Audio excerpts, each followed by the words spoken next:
Here we're gonna see the interfacing of Arduino Uno with water sensor. So this is the water sensor what you're seeing here, and we have water in the cup, and we have an LED which is already inbuilt in the Arduino Uno board. So if the water level exceeds the value means the LED will be blink. And this is the code, and we uploaded the code into the microcontroller.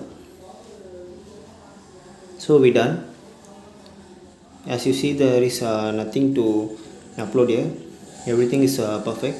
Now using the COM port serial monitor, I am keeping the water sensor there, and the LED is blinking there. You can see the LED is blinking when I kept it. When I lift it, the LED is in normal state, and you can see the values of the sensor.